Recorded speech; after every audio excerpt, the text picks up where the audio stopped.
झाली आमुची निश्चिंती, नाही देखिले ते मिळे भोग सुखाचे सोहळे. घरी ताकाचे सरोवर, घरी ताकाचे सरोवर, येथे नवनीताचे पूर, नाही देखिले ते मिळे भोग सुखाचे सोहळे.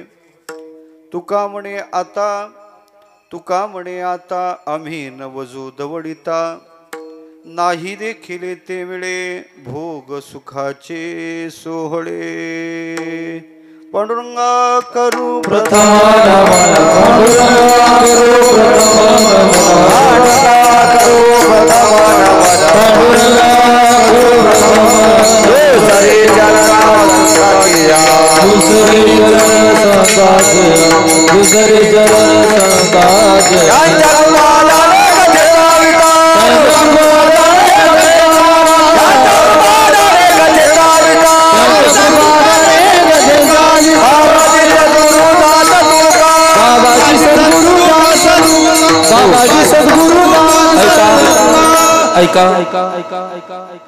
आजचे सत्कार मूर्ती प्रथम गोपालकृष्ण संस्थानचे पुजारी हरिभक्तपरायण श्री किशन महाराज राऊत हे महाराजांना हार घालून त्यांचा सत्कार करतील.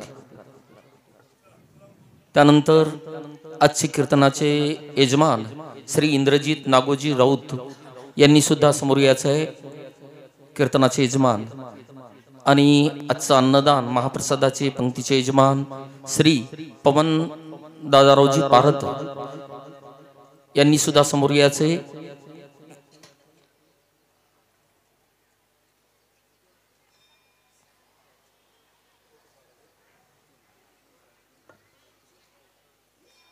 विठ्ठल विठ्ठल विठ्ठला विठ्ठला विठ्ठला विठ्ठला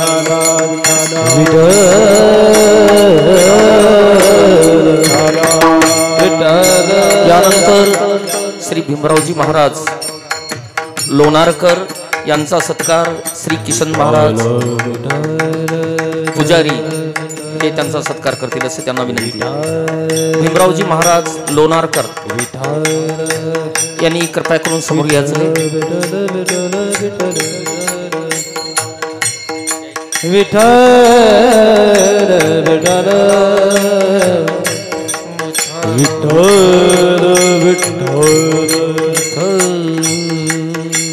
विठ्ठल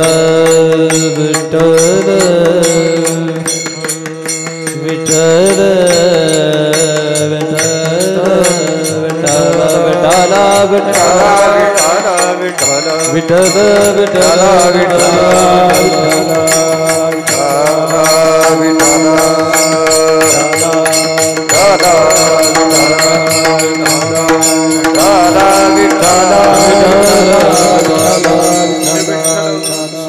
सुकरुणार्णवमाशुतोषं दिनेष्ट पोषणं मगसहन्ति सिन्धुशोषं श्रीरुक्मिणी मतिमुषं पुरुषं पुरन्तं वन्दे दुरन्तचरितं हृदि सञ्चरन्तं.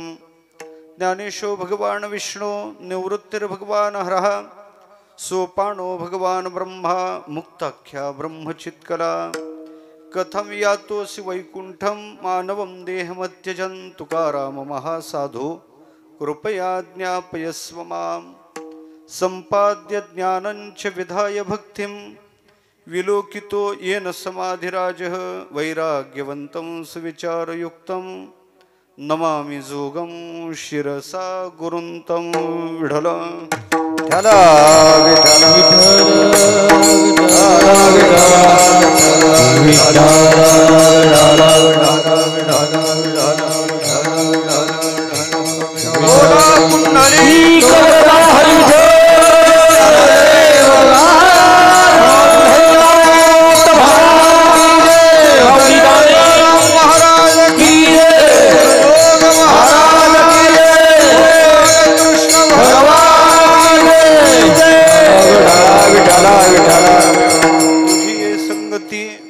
तुझी ये संगती झाली आमुची निश्चिंती, नाही देखिले ते मिळे भोग सुखाचे सोहळे. प्रस्तुत प्राप्तस्थळी प्राप्त संगी कीर्तन रूपी सेवेकरता निवडलेला अभंग वैराग्य रागरसिक जगद्गुरु तुकोबार महाराज यांचा चार चरणाचा देव आणि गोपाळ यांचा झालेला संवाद त्याचा अनुवाद करणारा काल्याच्या प्रसंगातला आहे. विठ्ठल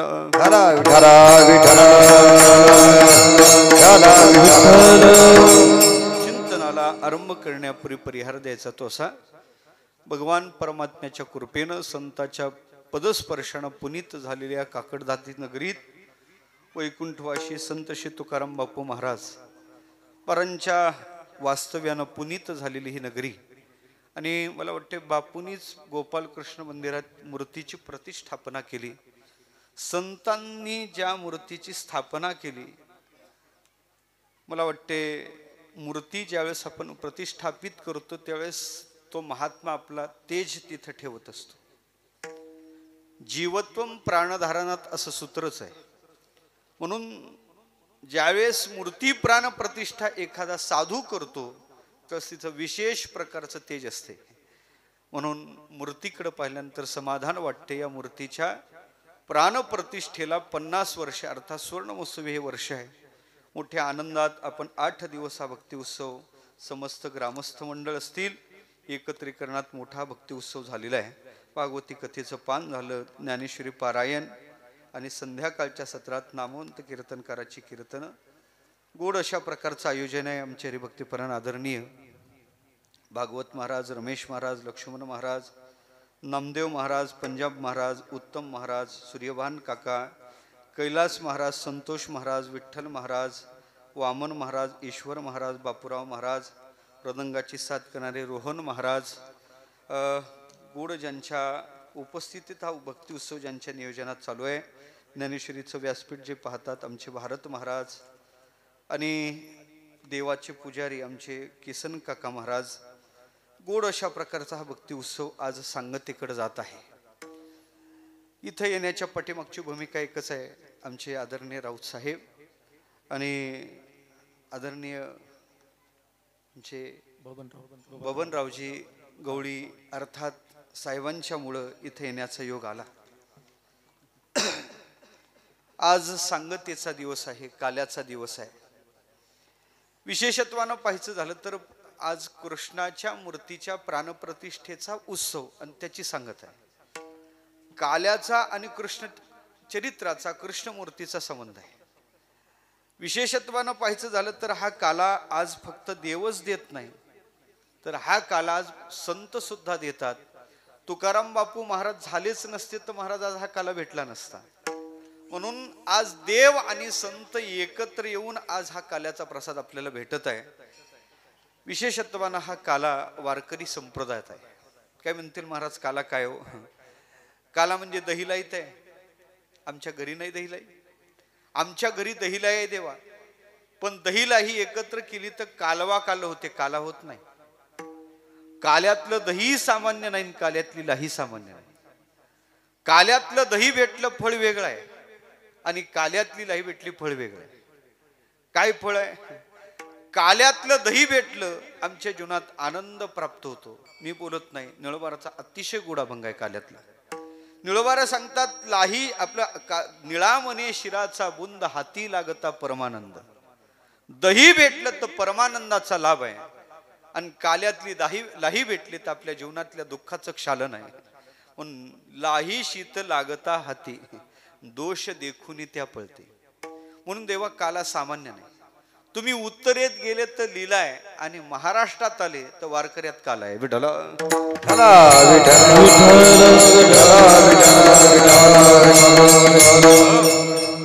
महाराष्ट्रात काला आहे. काला सामान्य समजू नका. देव ज्याला काला देतात, ज्याला काला भेटतो त्याच्यासारखा भाग्यवान तोच आहे. तयाविन कोणी नाही भाग्यवंते. काला कोणालाही भेटत नाही. काल्याचा अधिकार विशेष आहे. कोणाला काला आहे महाराज? काला त्याला आहे जो भाविक आहे, त्याला काला आहे. तुकोबार म्हणतात जो खरा भाविक आहे एके ठाई कालान तुका म्हणे भाविकाला. कोण आहे भाविक? ज्याचं निरतिशय प्रेम देवाच्या चरणावर आहे. आमचंही देवाकडे प्रेम आहे, पण आमचं आला ताप्त देवा तू माय बाप, गेला ताप्त मी तेव्हा बापाचा बाप. आमचं खरं प्रेम नाही. ज्याचं निरतिशय प्रेम देवाच्या चरणावर आहे त्याला काल आहे. एकदा पेंद्याच्या घरी कडी झाली. कडी फार गोड झाली. फोरका मारला, लक्षात आला कढीचा घोट फार गोड आहे. लगेच कृष्णाचं स्मरण झालं. आई, अगं कृष्णाला कढी आवडते, थोडी कढी देते का? आता आपली आई का पेंद्याची आई का? एक कानाखाली दिलं काट्या ते केसरी तुला काही देते का? लक्षात आलं आईची वृत्ती देण्याची नाही. पेंद्याने सांगितलं, आई मला कढी दे. अकंठ कंठापर्यंत कढी प्राशन केली. आई म्हणे मला आणखीन कढी दे. आई म्हणे बस झालं, जास्त जर पिशील ना तर वांती करशील ना. त्याला वाटलं बरं झालं आईनंच युक्ती सांगितली. घरातून बाहेर कसं पडायचं आईनंच सांगितलं. त्यानं कंठापर्यंत नाही महाराज तोंडातही कढी भरली, वाक्कून केलं. आई म्हणे तरी म्हणत होतो पेंद्या कमी पी कमी पी, बाहेर हो बाहेर हो. आईनं त्याला बाहेर काढलं. महाराज तसाच पळत पळत पळत पळत पळत कृष्ण ज्या कदंबावर आहे तिथं पेंद्या आलेला आहे. कृष्णाकडे पाहिलं, तोंडात कढी आहे, बोलणं शक्य नाही. हाताने टाळी वाजवली, कृष्णाचं चित्त आकृष्ट करून घेतलं. पेंद्या, काल रात्री 12 पर्यंत आपण सोबत होतो, आज काही एकादशी मौन कस काय? तरी पेंद्या काही बोलत नाही. कृष्णानं पुन्हा त्याच्याकडे पाहिलं. निरखून पाहिल्यावर पेंद्याचे गाल फुगलेले दिसले. म्हणे पेंद्या, रात्रीतून तुला गाल फुगी झाली कशी? तरी पेंद्या त्याला बोलत नाही. शेवटी पेंद्याला वाटलं कृष्ण काही तसं ऐकायचं नाही, मला भाविक सांगायचं आहे. पेंद्यानं उडी मारली, कृष्णाचा पाय पकडला, कृष्णाला खाली पाडलं. खुनीनं सांगत होता तोंड उघड, पण भावाची उत्कटता जोपर्यंत होत नाही तोपर्यंत देव ग्रहण करत नाही. तरी कृष्ण काही तोंड उघडत नाही. पेंद्यानी कृष्णाच्या पायात पाय टाकला, कृष्णाला खाली पाडलं. पेंद्या कृष्णाच्या छातीवर बसला. तरी तोंड उघडत नाही. शेवटी पेंद्यानी, रोहन महाराज बाया मागं सारले, बाया मागं सारा, ऐकतच नाही. डाव्या हातानं एक लावली महाराज, एक लावली, 2 लावले तुम्ही.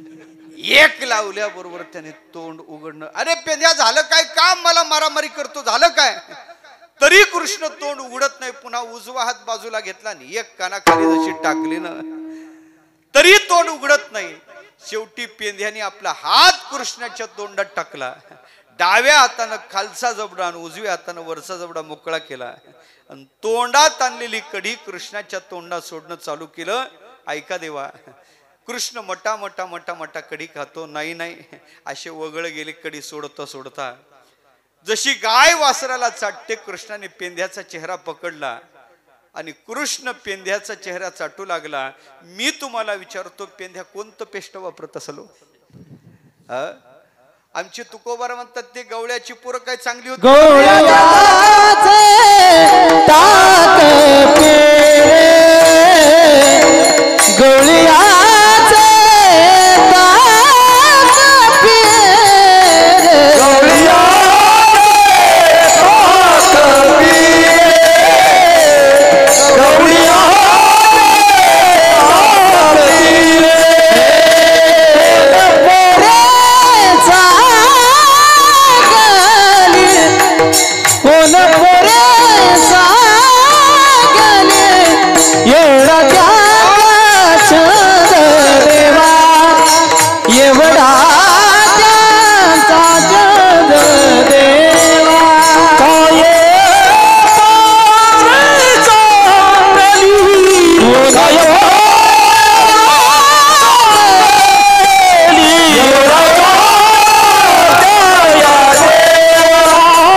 स्नान केली, आंघोळ नाही तर दिवसभर तसेच महाराज. पण खऱ्या अर्थानं केवढं विलक्षण प्रेम देवाचं होतं. किती भाविक होते, देवावर निरतिशय प्रेम करायचे. नेदी पडो उने पुरे, मने अवघेचे बरे, क्षणभर सुद्धा देवाला विसरत नव्हते. अशा भाविकाला काल आहे, भाविकाला काल आहे. काल्याचा अधिकारी भाविक आहे. अशा काल्याशी काला म्हणल्यानंतर भाविक पाहिजे आणि विशेषत्वानं पाहिजे. तर अशा भाविकाशी देवाचा संवाद आहे आणि त्याचा अनुवाद म्हणजे आजचा अभंग आहे. कारण काला सेवन करायचं झाला तर आमच्या संतांनी रीती सांगितली, पहिले अनुवाद करा नंतर काला सेवन करा. हेची अनुवाद सदा सर्व काळ. करोनी गोपाळ काला सेव. पहिले अनुवाद करा. म्हणून अनुवादाचा अभंग आहे. आज जगद्गुरु तुकोबार महाराज देव आणि गोपाळ यांचा झालेला संवाद त्याचा अनुवाद करतात. आता घड्याळ पुढे गेला. अनुवाद कशाला म्हणतात, अनुवादाचे काही प्रकार आहेत का, वाद काय, प्रवाद काय, दुर्वाद काय, विवाद काय, अनुवाद काय. मी तिकडे जातच नाही, काल आहे म्हणून तिकडे जातच नाही, उशीर झालेला आहे. म्हणून खऱ्या अर्थानं पाहायचं झालं तर अनुवाद महाराज करतात. अनुवाद या शब्दाचा अर्थच आहे. अनु हा उपसर्ग आहे, वद वदती धातू आहे. अनु उपसर्गाचा अर्थ होतो मागून पश्चात नंतर. घटना आधी घडावी आणि नंतर त्या घटनेच्या संबंधानं वक्तव्य करावं, त्याला अनुवाद म्हणतात. आज तुकोबार आहे. व्यापार युगात देव आणि गोपाळ काय बोलले याचा संवाद त्याचा महाराज अनुवाद करतात. शास्त्र बोलते अनुवाद यथार्थ घडण्यासाठी कोणत्या तरी साम्य संबंधाची अपेक्षा पाहिजे. तुकोबार अनुवाद करतात. हा यथार्थ काय यथार्थ, कारण कोणताच साम्य संबंध जुळत नाही. गोपाळ झाले द्व्यापार युगात, तुकोबार झाले कलियुगात. युगांतर आहे, एका युगात दोघं नाही. मग द्व्यापार युगात गोपाळ देवाला काय बोलले हे आज बोलणारे कसं काय खरं सांगायचं. एका गावात नाही, एका देशात दोघं नाही. ते झाले उत्तर येथे झाले महाराष्ट्रात. देश साम्य संबंध नाही, काल साम्य संबंध नाही. मग तुकोबाराचं बोलणं अयथार्थ माना, तुकोबाराचा अनुवाद अयथार्थ माना. असे काही साहित्यिक बोलतात. त्यांना उत्तर दिलं, बाबा कोणता साम्य संबंध जुळला नाही तरी सगळ्यात मोठा साम्य संबंध आहे. गोपाळही भक्त आहे, तुकोबारही भक्त आहे. एक भक्त देवाला काय बोलू शकतो तो दुसरा भक्तच जाणू शकतो. कारण भक्ताचं माहिम्य सांगायचं झालं तर भक्तच जाणतो, बाकीच्याला नाही कळत. अलग लक्षात, बाकीचा तो जाणू शकत नाही. आणि विशेषत्वानं तुकोबार म्हणतात, देवा तुझा जो जो अवतार झाला त्या प्रत्येक अवतारात मी तुझ्या सोबतच आहे. तुका त्याचे बरोबर, तुका त्याचे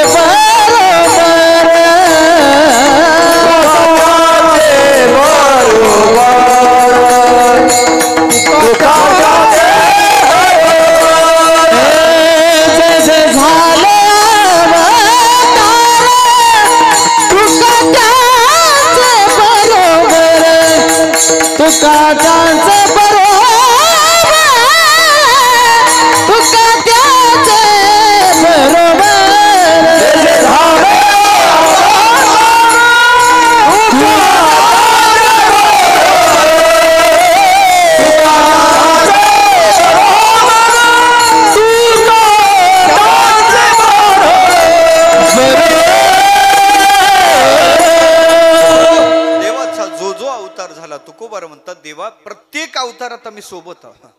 तू निद्रा करत होता तुझ्या पायाजवळ होतो, लंकेवर चालून गेला आम्ही तुझ्या सोबत होतो. आणि आता तू गोपाळ झाला, आम्ही गोळ होऊन तुझ्या सोबत गायी चारत फिरत आहे. निद्रा करिता होतो पायी, सवेची लंका घेतली तई, वानर गोवळ गायी सवे चारित फिरत असो. तुझ्या सोबतच आहे.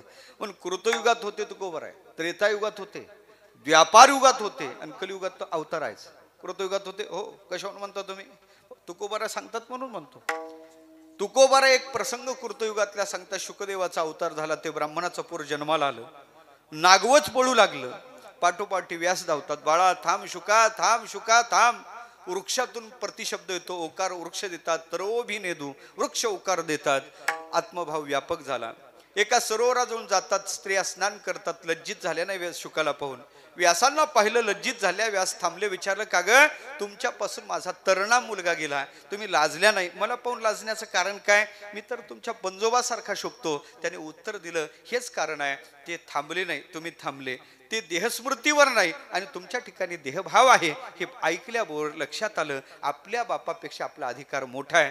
गच्ची बाधा झाली. व्यासाने सांगितलं, बाळा आता थांबू नको. म्हणे जा. म्हणे कुठं जाऊ बाबा? म्हणे जनक महाराजाच्या दरबारात जा.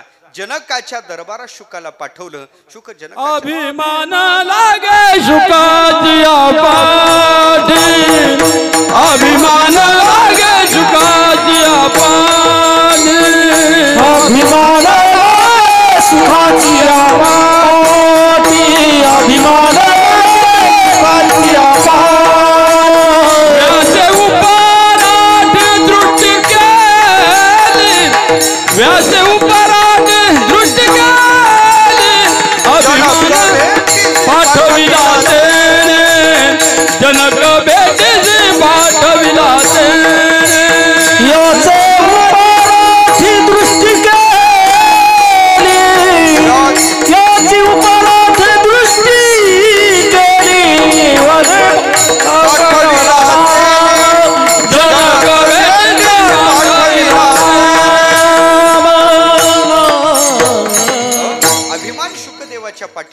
लागला, जनकाच्या दरबारात पाठवलं. त्याने सांगितलं राजाला सांगा, द्वारपाळाला सांगितलं मी शुक आलो. त्याने सांगितलं नाही बाबा, सोबत आणलेलं टाकान सुखी राहा, संगम त्यक्त्वा सुखीम भव.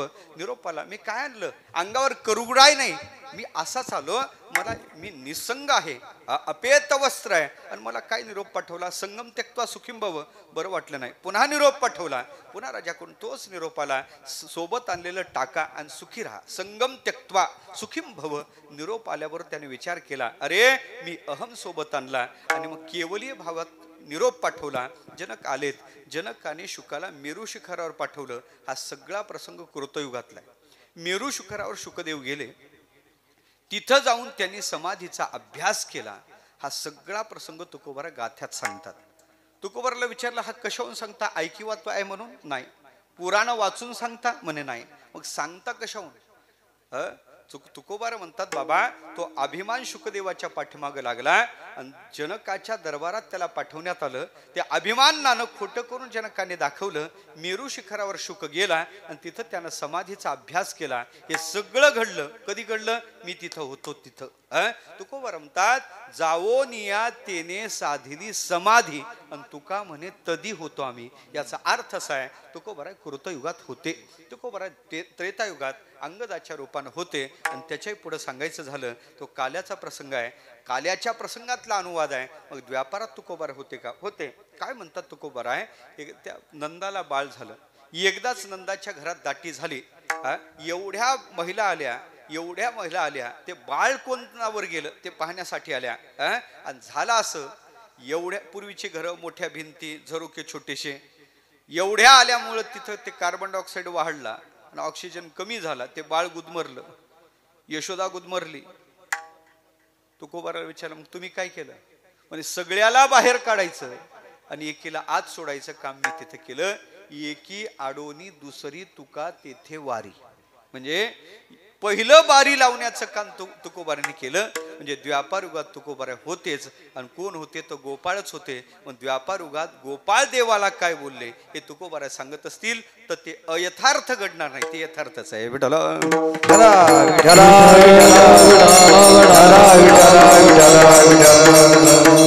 आजचा अभंग देव गोपाळाला काय बोलले नाही, गोपाळ देवाला काय बोलले त्याचं चिंतन आहे. काही अभंगात देव बोलतात, काही अभंगात गोपाळ बोलतात, काही अभंगात दोघही बोलतात. घ्या रे बोकरे भाकरी, दही भाताची शिदोरी. गोपाळ देवाने केलेलं आव्हान. आजचा अभंग आहे गोपाळ देवाला बोलतात. प्रसंग असा आहे, सोपी भूमिका सांगतो. निवडणूक झाल्यानंतर सच्च्या कार्यकर्त्याची घेतलेली मुलाखत म्हणजे आजचा अभंग आहे. आलं का लक्षात? येतच लक्षात येते. निवडणूक झाल्यानंतर सच्च्या कार्यकर्त्याची घेतलेली मुलाखत म्हणजे आजचा अभंग आहे. देवाने पाहिलं, सगळे गोपाळ दिसतात, पण सगळ्याच्या चेहऱ्यावर 12 दिसतात. एकही प्रसंग नाही. सगळे दुःखी देतात. जो देखे सो दुखिया बाबा, सुखिया कोई नाही रे. सगळे दुःखी आहेत. कोणतं ना कोणतं प्रपंचात दुःख आहे. आतापर्यंत प्रपंचाच्या पक्षातला एकही गोपाळ सुखी नाही. माफी मागून बोलू, देवही प्रपंचाच्या पक्षात आला. देवा प्रपंचाने देवालाही सुख दिलं नाही. उद्या राजगाडी भेटणार, रात्रीत राजकारण झालं आणि वनात जावं लागलं. सुख आहे? दोघं पती पत्नी तिकडे आहेत. स्वारी केली, रावणाने सीतेला घेऊन गेला. अशोक वाटिकेत सीतेला ठेवलं. शोध लावता लावता भरपूरसा काळ गेला. जड समुद्राने 3 दिवस वाट दिली नाही. सुख आहे? गेले तिकडे, रावणाचा वध केला, सीतेला आणलं, राज्यावर आले. 14 वर्षाचा वनवास संपला. एक दिवस रात्री सहज फेरफटका मारायला निघाले. एकाची बायको माहेरी गेलेली. उद्या येतो म्हणत होते, फक्त परवा आली. दोघांचं भांडण रात्री पेटलं. आणि मग ते म्हणू लागला, काग 6-6 महिने दुसऱ्याच्या घरात राहून घरात घ्यायला तुला काय सहिष्णू राम वाटलो का काय? शब्द कानावर पडले, घरी आले, बायकोचा त्याग करावा लागला. मुलं झाले, मुलाचं बालपणाचं सुखच भेटलं नाही. मुलाची बापाची पहिली भेट कधी झाली पाहिजे? कधी झाली पाहिजे? मुलगा झाल्यावर किती दिवसांनी पाहिलं तुम्ही त्याला? मला वाटतं फोन आला, हॅलो तिकून आला, काही कोण लगेच गाडीला किक मारतो. रामप्रभूच्या दोन्ही मुलाची भेट पहिली कुठं झाली? युद्धभूमीत, दोघंही बाण हातात घेऊन. काय सुख आहे सांगा ना मला. प्रपंचाच्या पक्षात देव आला तरी प्रपंचाने सुख दिलं नाही. प्रपंचाच्या पक्षात प्रत्येक गोपाळ दुःखी आहे. देवाने हे पाहिलं, सगळे गोपाळ प्रपंचात दुःखी आहेत, अपेक्षा सुखाची आहे. पण यांना सुख भेटलं नाही. यांना सुखाची जर इच्छा असेल तर देवाने पाहिलं, यांच्या अंतःकरणात सुखाची तीव्र इच्छा झालेली आहे. पण ज्याच्याकडे ते सुख मागायला जातो तो प्रपंच कधी सुख देऊ शकत नाही. म्हणून देवाने सगळ्या गोपाळांना आवाहन केलं, गोपाळो, तुम्हाला जर सुख पाहिजे असेल तर तुम्ही एक करा, तुम्ही सगळे माझ्या माग या, माग या. याल तरे यार लागे, याल तरे यार लागे, याल तरे यार लागे, याल तरे यार लागे, याल तरे यार लागे, याल तरे यार लागे,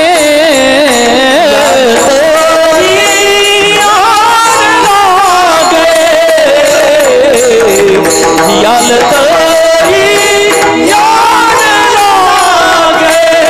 अवघे माझ्या मागे मागे, अवघे माझ्या मागे मागे, आज देत पोट भरे, आज देवाला भरे, आज देत पोट भरे, आज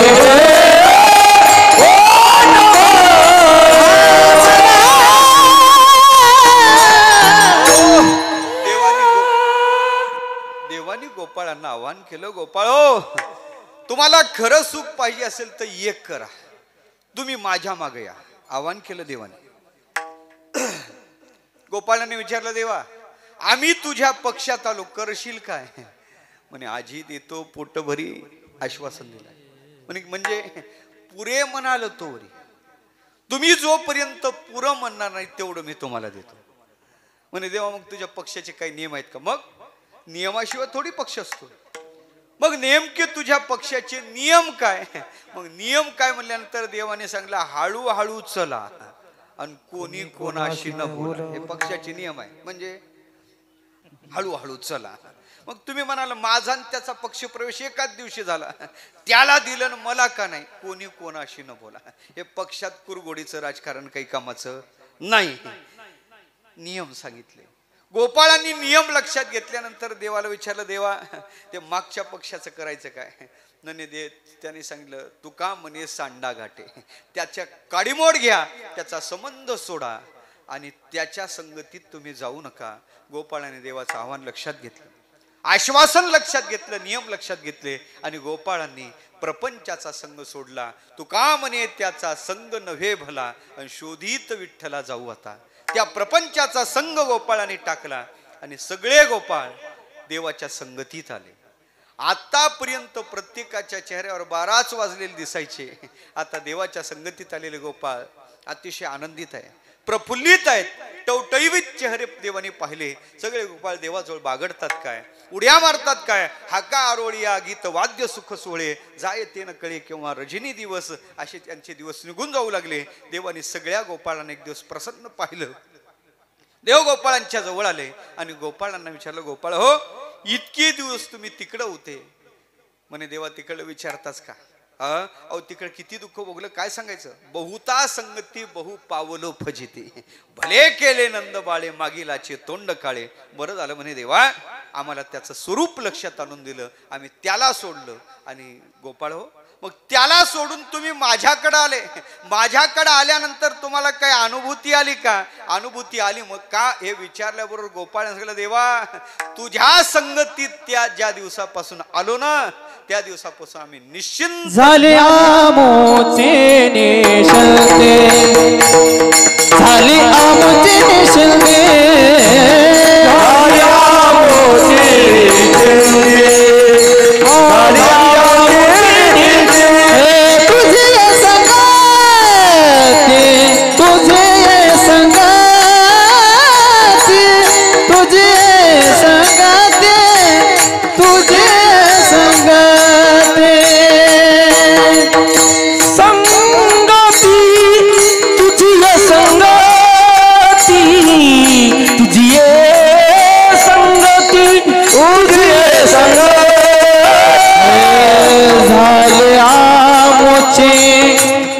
निशिते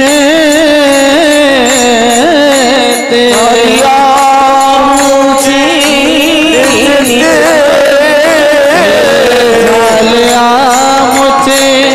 निशे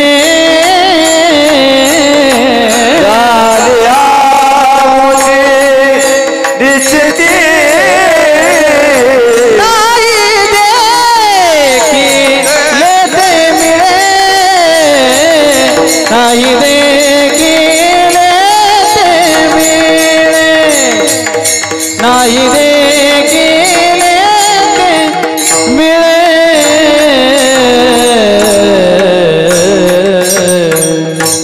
अभंगाच्या पहिल्या चरणात गोपाळ सांगतात, देवा तुझ्या संगतीत आलो आणि आमची निश्चिंती झाली. देव म्हणे, गोपाळ काय म्हणतात, संगतीत आले निश्चिंती झाली. अरे गोपाळ शास्त्र काय बोलते जरा पाहणं. शास्त्र सांगते संगतीत निश्चिंती कधीच होत नाही, संगतीत बाधा प्राप्त होते. आणि तुम्ही म्हणता मी निश्चिंत झालो, तुमचं खरं का शास्त्र खरं?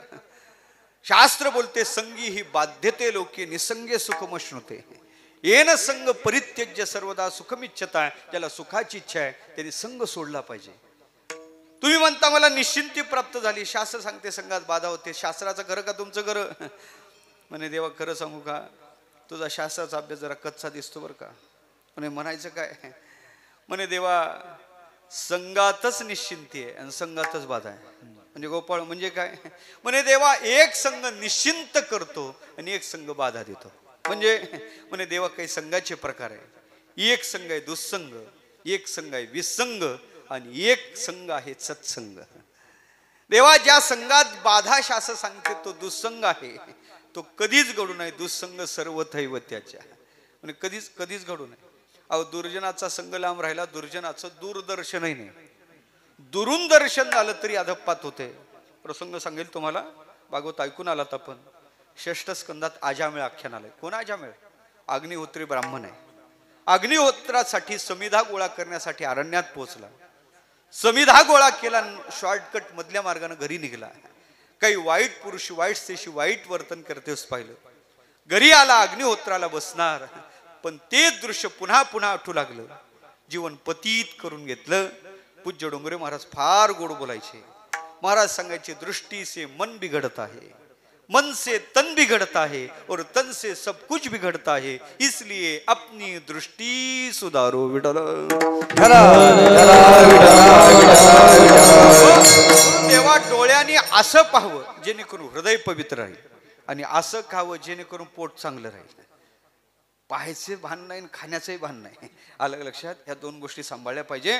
माझा विषय चालला, वाईटाचं दर्शन अधपाताला कारण होते. वाईटाची संग, अहो दुर्जन संसर्गात मानहानी पदे पदे. वाईटाचा संघ आपल्या जीवनात आपला नाश करतो, तेव्हा आपला अधपात करतो, कितीतरी जन्म बिघडवतो. नाही नाही, मृत्यू सुद्धा ओढवल्याशिवाय राहत नाही. प्रसंग सांगेल. ग्रीष्म ऋतू आहे, तापलेला ऋतू आहे, अंगाची लाही करत आहे. एक पांथस्थ वाटसरू वाटेन निघलेला आहे. जाता जाता जाता जाता सूर्य तापलेला अंगाची लाही करत आहे. 20व्याला एका झाडाच्या बुंध्याला बसला. 20वा घ्यावा म्हणून टेकला, तसाच बुंध्याचा टेका धरला, डोळा लागला. त्या झाडावर राजहंस पक्षी राहत होता. त्याने विचार केला, अरे झाडाच्या फांद्याच्या पटीतून याच्या अंगापर्यंत सूर्याची तीव्र किरण जातात, याला चटके लागतात, आपलं जीवन परोपकारी असलं पाहिजे. त्यांनी पंख पसरले, तीव्र किरण आपल्या पंखावर घेतले आणि खाली झोपलेल्या व्यक्तीच्या अंगावर सावली धरली. काही वेळ निघून गेला, दृष्ट प्रवृत्तीचा कावळा आला. कावळा नेमका त्याच फांदीवर बसला. आणि ऐका देवा, कावळा कधीच नीट बसत नाही. मी कावळ्याचं सांगत आहे. बसल्या बसल्या कावळ्याने देहधर्म केला. खाली झोपलेल्या व्यक्तीच्या नेमक्या तोंडावर विष्ठा पडली. काय पडलं म्हणून वर पाहतो तो कावळा, आपला बगळा दिसला नाही. दगड घेतला, वर भिरकावला.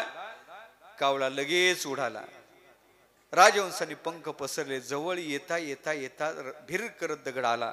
वरमस्थानी दगड लागला. रक्तबंबाळ राजहंस झाला, खाली कोसळला आणि तडपून तडपून तडपून राजहंस गतप्राण झाला.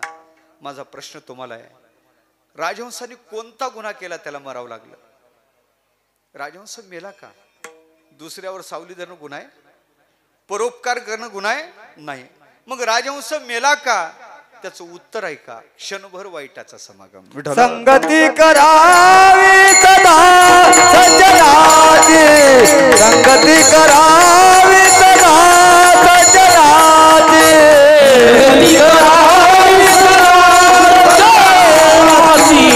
संगती करावी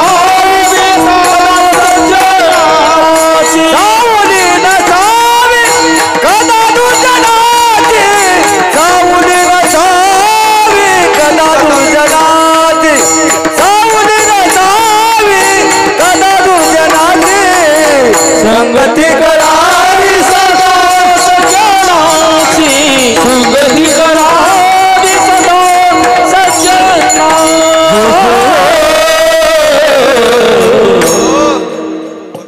दुर्जनाच्या सावली सुद्धा जाऊ नये. सावली नसावी कदा दुर्जनाची. दुर्जनाची सावली सुद्धा कामाची नाही देवा. उन्हाळ्याचे दिवस आहे, असा साप फणी पसरून बसरला, असा बसलेला आहे. बेंडूक जात आहे, ए म्हणे बाई उन्हात उड्या मारण्यापेक्षा ये ना सावलीला. त्या बेंडकुळीला सावली होईल त्याची? नाही महाराज, जोपर्यंत त्याला भूक नाही तोपर्यंत ठीक आहे. तसं दुर्जनाचं प्रेमही काही कामाचं नाही. खलस्य साधोर विपरीत मेतत, ज्ञानाय दानाय च रक्षणाय. प्रसंग सांगतो म्हणजे लक्षात येईल. एकाची मावशी, पुसत सारखं शहर, कोळशाचं दुकान. खूप दिवसानं मावशीला भेटायला आला. मावशी कोळशाच्या दुकानात कोळशी मोजून द्याय बसली. काही कोळशे मापात टाकले, काही मावशीच्या हातात आहे. मावशीच्या दुकानात गेला, लांबूनच मावशीला पाहिलं, मावशी म्हणून आवाज दिला. मावशीने हातातले कोळशे खाली सोडले. तिचं प्रेम उतू आलं, ती जवळ आली ना, असा तोंडावर हात फिरवला, बाळ्या किती दिवसांनी आला रे. त्याचा चेहरा पावडर लावल्यासारखा पांढरा फटक पडला. बरोबर आहे? नाही महाराज, नाही. तोच मार्केटमध्ये फिरत होता, अत्तराचं दुकान दिसलं त्याला. म्हटलं चला अत्तर घ्यावं. दुकानात गेला, म्हणे ओ ते चमेली काढाव, तो मोगरा काढाव, तो जस्मिन काढाव. त्या अत्तराच्या बॉटल पुढे टेकवल्या. काचाच्या बॉटल आहे, लिटरभर अत्तर आहे. वाज घेण्यासाठी बॉटल उचलली ना हातातून खाली पडली. पडल्याबरोबर त्या काचक होते ते लगेच फुटली. फुटल्याबरोबर झालं असं लिटरभर वाया गेलं. घेतलं काही नाही, पण नुकसान मोठं केलं. दुकानदाराला राग आला महाराज, कॉलर पकडले, धक्के देऊन बाहेर लोटला. आता त्याच्या अंगाची दुर्गंधी येत होती. बरोबर आहे? नाही महाराज, ऐका. वाईटाचा समागम चांगल्या पद्धतीनं झाला तरी तोंड काळं झालं, आणि चांगल्याचा समागम वाईट पद्धतीनं झाला तरी सुगंध सुटला. विठ्ठल. वाईटाच्या समागमात जाऊच नका, तो बाधक आहे. दुसरी संगती तुमची आमची संसारी जीवाची. काय संगती आहे काही? याला संगती काय म्हणता? सगळी विसंगती आहे. हाही एक म्हणतो ती वेगळंच म्हणते. तुकोबाराने दिलेलं उदाहरण आहे, मराठी प्रांतातला पोरगा आहे, शेवटी द्या प्रमाण. हा, कर्नाटकातली पोरगी आहे, शेवटी द्या, फक्त मदत देऊ नका. सगळा रसच जाते त्याचा. काकड जातीचा पोरगा, कर्नाटकातली पोरगी, लग्न जुळलं. मला आजचं नाही सांगायचं, तुकोबाराचा काळ आहे. आज कुठून कुठे जुळते ते फेसबुक आहे, व्हॉट्सअप आहे, सोशल मीडिया आहे ना. तुकोबाराचा काळ, लग्न झालं. कर्नाटकातली पोरगी काकड जातीला नांदाय आली. दोघे आनंदात पहिल्यांदा सासरवाडीला जातात, आरत परत असते, आणि त्या परतीसाठी ते दोघे जण सासरवाडीला निघाले. इथून निघले, एसटीत बसले, डायरेक्ट बेळगाव धरले. बेळगाव असेल ना इथून, बेळगाव एक्सप्रेस त्या गाडीत बसले. महाराष्ट्राचा प्रांत माग पडेपर्यंत सुद्धा बायकोच्या जवळ बसला नाही बसला. लाजाळूच होता, मर्यादेचाच काळ होता महाराज. पहिले ती कुठंतरी, तो कुठंतरी पुढं चालायचा, ते कुठंतरी मागं चालायचे. वाटायचं नाही पती पत्नी आहेत. अलीकडे सुधारणा झाल्या, दोघे हातात हात देऊन चालतात. मी एका तत्वचिंतकाला विचारला, हा बदल का झाला? त्याने फार गोड उत्तर दिलं. म्हणे महाराज, पूर्वी त्याला माहित होतं आपण किती जरी पुढे गेलो तरी ही निश्चित आपल्याच मागे येणार आहे. विठ्ठल. पुढचं काही बोललो नाही. न सांगता तुम्हा कळू येते अंतर. तो काळ नाही, आज तो मर्यादेचा तुकोबाराचा काळ. सीटवर बसला नाही, तिथंच दाराजवळच उभा राहिला. महाराष्ट्राचा प्रांत मागं पडला, बायकोच्या शेजारी बसला. आता पहिल्यांदा बायकोला बोलायचं, पण बायकोला पहिल्यांदा काय बोलावं लागते ते मंगलाचरण चांगलं साधलं पाहिजे म्हणे. ते बिघडलं तर फार गोंधळ होते असं म्हणतात. आम्हाला काही अनुभव नाही त्याचा. ते पहिलं ते जर साधलं तरच ती चंद्रमुखी, आणि बिघडलं तर लक्षात येते चंद्रमुखी नाही हे सूर्यमुखी आहे. आणि पारच बिघडलं तर लक्षात येते सूर्यमुखी नाही बाबा, इथं ज्वालामुखी आहे. आणि तसंही पहिल्या वर्षातच लक्षात येते चंद्रमुखी आहे. 5-6 महिन्यानंतर लक्षात येते एक एक ताप. आलं का लक्षात? झालं असं. बायकोच्या शेजारी बसलेला, कर्नाटकाकडला भाग लागला, गाडी स्टॉपला उभी राहिली. मग त्याला वाटलं आता हिच्या महाराकडला भाग लागला, आता आपण या गावात गाडी उभी राहिली, त्या गावाचं नाव काय, या स्टेशनचं नाव काय विचारू. त्यानं खिडकीतून हात बाहेर काढला. का ग, आता तुझ्या महाराकडला भाग लागला, कर्नाटकाकडला भाग लागला, ज्या स्टेशनला गाडी थांबली, ज्या स्टॉपला गाडी थांबली, त्या स्टॉपचं नाव काय, त्या गावाचं नाव काय. घटना अशी होती, तिला मराठी कळत नव्हती, याला कर्नाटकी समजत नव्हती. जुळलं कसं मला माहित नाही. त्याने विचारलं का ग, या ज्या स्टेशन थांबली गाडी नाव काय, या स्टॉपचं काय बोलतो, तिला कळतच नव्हतं. तिनं उत्तर दिलं येनंद्री. येनंद्री, येनंद्री शब्दाचा अर्थ आहे काय म्हणता. येनंद्री म्हणजे काय म्हणता. येनंद्री महाराज, येनंद्री म्हणजे काय म्हणता. विसरू नका बरं, चोपदार तुम्हाला सांगतो. येनंद्री म्हणजे हा, आता विसरू नका. हा, इकडे आहेत का. येनंद्री म्हणजे काय म्हणता. येनंद्री म्हणजे काय म्हणता. येनंद्री म्हणजे काय म्हणता. लक्षात घ्या, लक्षात ठेवा बरं का. हा हा, चोपदार दोन्ही चांगले शोधून आणले तुम्ही. हा, येनंद्री शब्दाचा अर्थ आहे काय म्हणता. त्याला वाटलं आपल्या बायकोनं या स्टेशनचं नाव सांगितलं. काय तुम्ही का बोलत नाही. येनंद्री. काय अंतर चालून गेलं, पुन्हा दुसरं गाव लागलं, लगेच जवळ गाव होतं. पुन्हा त्यानं खिडकीतून हात बाहेर काढला. अगं म्हणे पाबर, आता या गावाचं नाव काय, या स्टॉपचं नाव काय. तो काय बोलतो तिला कळत नव्हतं. तिनं पुन्हा उत्तर दिलं येनंद्री. येनंद्री म्हणजे काय म्हणता.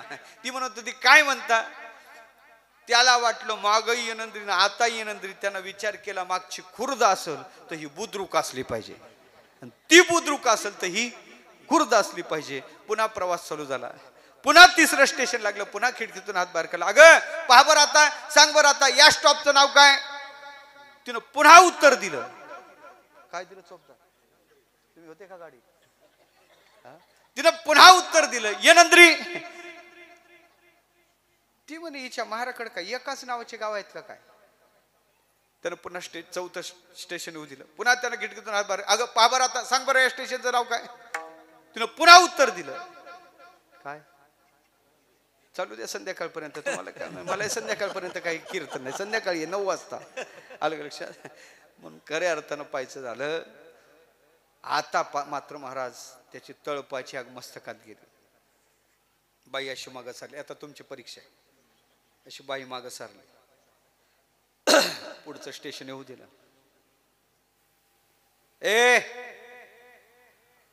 पाहता बाहेर. रागावलं तर त्याला वाटलं आपण हिच्या महाराकडे आल्यामुळे मस्करी तर करत नाही. सांगा या स्टेशनचं नाव काय. तो रागावलेला पाहिल्यानंतर ती म्हणे ये ये ये ये येनंद्री. ये ये येनंद्री म्हणल्या बरोबर झालेलं आहे का तुमचं. बिलकुल देऊ नका. इतकं जोरात मारत असल्यावर काय खरं आहे. आतापासून एवढा राग मिळाल्यावर काय कामाचं आहे का. आलं लक्षात. हे जरा विचार करत जा ना. जसा टाकली ना महाराज तिच्या कानाखाली, तिची भाषाच बदलली. याग भडत्री, याग भडत्री, याग भडत्री. याग भडत्री शब्दाचा अर्थ आहे का रागावता. याग भडत्री म्हणजे का रागावता. ती म्हणे अगं मार खाण्याच्या आधी सरळ सरळ सांगितलं असतं या गावाचं नाव याग भडत्री आहे, तर एक खाल्ली कशाला असती. त्याला असू नका, ते आपलं चाललं. एकाचे उत्तर एकाचे उत्तर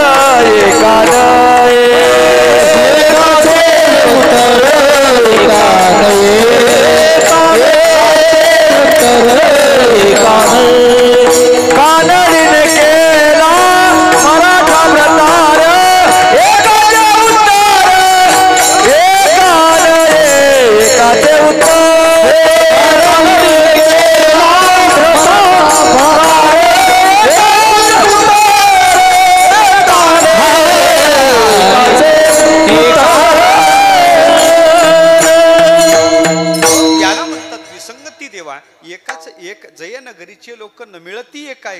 प्रश्नाचे उत्तर एका न कळे हा वेगळंच बोलतो आणि ती काही वेगळाच अर्थ काढते. या विसंगती सुद्धा सुख नाही. प्रपंचात विसंगती आहे. लाभ सांगू प्रपंचात काय?